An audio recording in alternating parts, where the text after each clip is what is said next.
Et l'équipe, on s'est fait ken sur nos cryptos. On va à la cave, les gars. On va parler de ça ce matin, puisque j'entends beaucoup d'informations comme ça et beaucoup de stress, notamment sur les alts qui se font complètement défoncer alors que BTC est proche de toucher les 100 000 dollars. On va parler de ça ce matin. C'est parti. Donc BTC qui est complètement fou, qui est à plus 4,5%, qui est quasiment à 97 000 dollars. Il a tapé un peu plus haut. Le reste de la up est vraiment très très mitigé. C'est plutôt calme. On a quand même Bitcoin Cash qui pousse un joli 17%.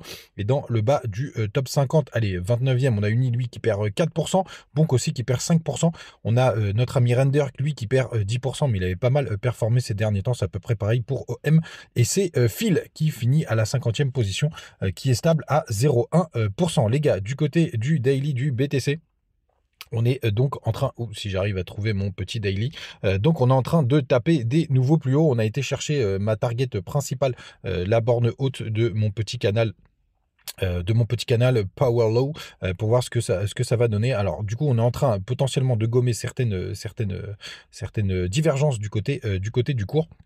Mais attention, et c'est ça le problème, c'est que le BTC est en surchauffe pour le coup, et c'est pour ça que ça peut être un peu plus inquiétant pour nos alts pour le coup, mais on est quand même à 38% de personnes qui sont en long, donc ça c'est plutôt une très très bonne nouvelle, parce que ça voudrait dire que BTC a encore un petit peu de jus pour monter, mais bien entendu, notre problème c'est évidemment la Bitcoin dominance qui fait de nouveau plus haut. Ah ben je m'étais emmerdé à tracer mon petit canal, à réajuster mon petit canal puisque je l'avais mis de côté. Ah ben si, il est réapparu. Vous voyez, j'ai commencé à le tirer un peu plus justement, et regardez, on est en train de le retravailler tout simplement. Vous voyez, on est en train de taper des nouveaux plus hauts du côté de la Bitcoin dominance. Et alors, effectivement, par rapport au fait que nos cryptos pourraient partir à la cave, en fait, ma grosse inquiétude, les gars, qu'on soit bien clair, c'est tout simplement que vu que le BTC continue de faire des nouveaux plus hauts, qu'il est quand même en surchauffe, évidemment, bah, ça peut être très emmerdant pour nos alts. Alors, si vous êtes en spot, en vérité, bah, vous n'avez pas grand-chose à craindre, hein, parce que tant que vous êtes en spot, ça risque vraiment rien. Mais évidemment, le souci, c'est si jamais vous êtes un peu leveragé, parce que sur la position qu'on est actuellement, évidemment que c'est très intéressant. Je vous partageais AR hier qui est sur des zones vraiment très intéressantes, mais malheureusement si BTC corrige, et c'est là le risque, ben, on pourrait se prendre une claque assez importante sur nos altcoins préférés. Et c'est pour ça que je vous invite quand même à la plus grande prudence, surtout si vous faites du trading. En tout cas, hier, on a eu 455 millions de liquidation, donc c'est quasiment un demi-milliard. Le crypto fair and grid, il est à 82. On a les fundings, ça c'est une bonne nouvelle, qui se sont restabilisés. Hein. On a beaucoup moins de folie de funding. Vous voyez, on est à 0,1%. Donc il est possible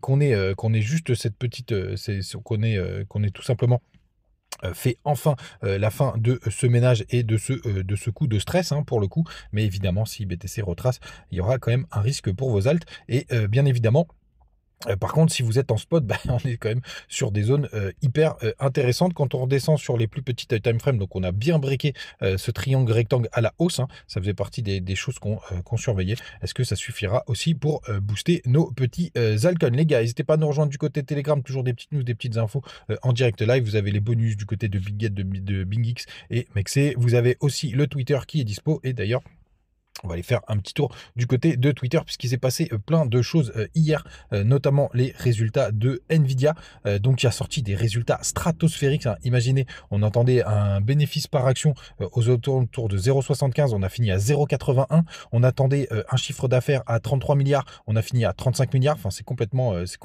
barjo. Évidemment, on s'attendait à avoir un to the moon pour les crypto IA, c'est plutôt mitigé, plutôt calme, et même à l'après-boost, donc le post-market, vous voyez ici, tout simplement, où on était plutôt à la baisse. Toutes ces infos, vous pouvez les trouver du côté de investing, hein, qui est quelque chose que j'utilise énormément. Alors on va jeter un œil pour voir si le post-market va mieux ce matin. Maintenant, vous voyez, on a clôturé à 145, on est à 142. Donc malheureusement, une news qui a été plutôt, absorbée comme un sell the news, pour le coup, ce qui est toujours un petit peu emmerdant. Ce que je voulais vous montrer quand même sur la Bitcoin dominance, parce qu'il y a quand même beaucoup d'espoir comme d'habitude, c'est que tout simplement lors du dernier bull run, vous voyez, c'était à peu près 3 semaines après la cassure de l'ATH, qu'on avait enfin eu l'alt season, et vous voyez, on a eu quand même un gros pic à ce moment-là, une grosse performance, un gros pic, et après un retour du côté des alts, pour le coup. Donc rien de dramatique pour le moment. C'est même plutôt cohérent ce qu'on est en train de faire, vous voyez. À partir de décembre, on avait eu un joli petit pump du côté de Bitcoin. Et après, pour finalement laisser les alts s'exprimer. Donc, pour l'instant, évidemment, c'est très violent ce qu'on voit du côté du pump du Bitcoin. Mais il n'y a pas de drame. Je vous le dis, le risque, c'est évidemment si vous êtes en levier et pas du tout si vous êtes en spot. On est même sur des points d'entrée qui sont assez exceptionnels parce que j'en vois beaucoup paniquer.